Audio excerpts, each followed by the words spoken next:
अस्सलामुअलैकुम स्टूडेंट्स, उम्मीद है कि आप सब लोग खैरियत से होंगे। तो स्टूडेंट्स, आज हम लोगों ने उर्दू ए के सबक नंबर 3 मिसाली मुअल्लम के बकाया मश्क को हल करना है। स्टूडेंट्स, यहाँ पर आपको अपने पेज पे देखें, सफ़ा नंबर 19 पे कुछ नया लिखने के बारे में नज़र आ रहा होगा। तो स्टूडेंट्स, आज आप लोगों को ख़त लिखने के बारे में अहम नकात बताने हैं।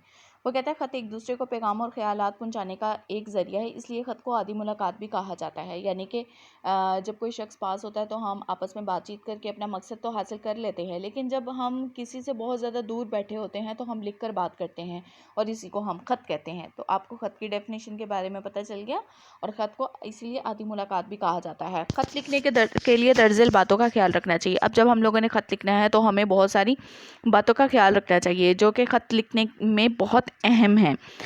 सबसे पहले सफ़े के इंतहाई दाएं तरफ मुकाम और इसके नीचे तारीख लिखी। नई सतर में मकतूबे अलैह, जिसको ख़त लिखा जा रहा है। मकतूबे अलैह किसको कहते हैं? हमने जिसके नाम ख़त लिखना होता है उसको मुनासिब अंदाज में मुखातिब कीजिए। यानी कि सफ़े के दाएं तरफ ऊपर 2 सत्रों में अपना नाम पता लिखें। स्टूडेंट्स, जैसा कि आप लोग अगर तो किसी रिश्तेदार को ख़त लिखनी है फिर तो आप अपना नाम और पता लिखेंगे, लेकिन अगर आप एग्जामिनेशन हॉल में बैठे हुए हों और आपको कोई उन्वान आगे के इस उन्वान पर ख़त लिखें तो उसमें स्टूडेंट्स आप लोगों ने इम्तिहानी मरकज़ और नीचे अलिफ खत्मा बे खत्मा जीम लिखना है। आगे बात स्टूडेंट्स समझ में आप लोगों को।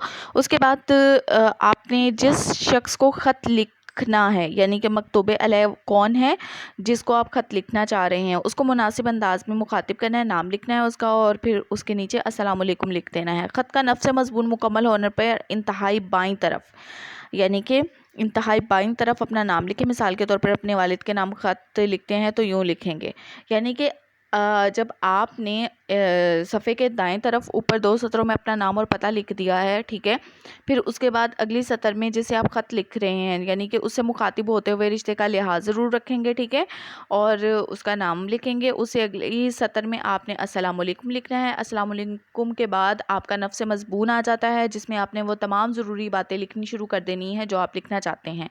ख़त में किसी किस्म की कोई गैर ज़रूरी बात ना लिखें। ख़त में कोई ऐसी बात भी ना करें जो पढ़ने वाले को बुरी लग सकती हो।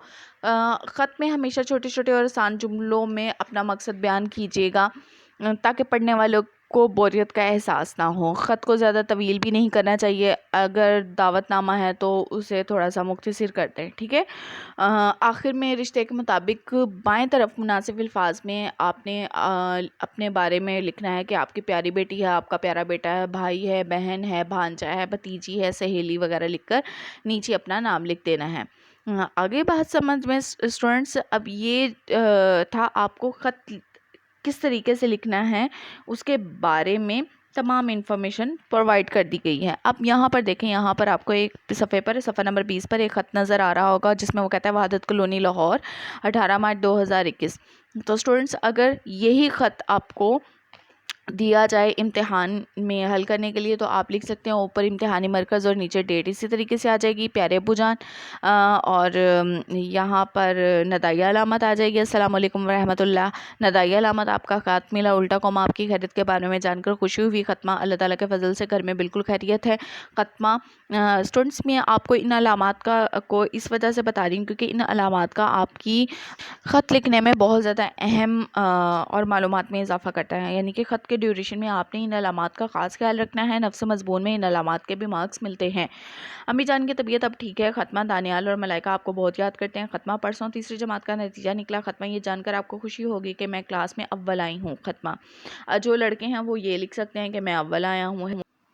हेड मिस्टर साहिबा ने मुझे इनाम भी दिया है और शाबाश भी।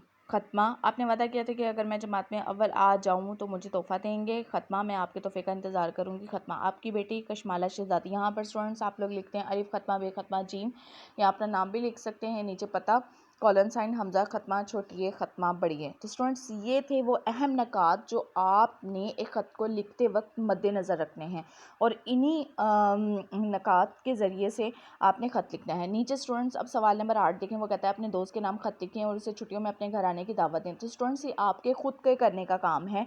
इससे आपकी क्रिएटिव राइटिंग भी बहुत ज़्यादा इम्प्रूव होगी।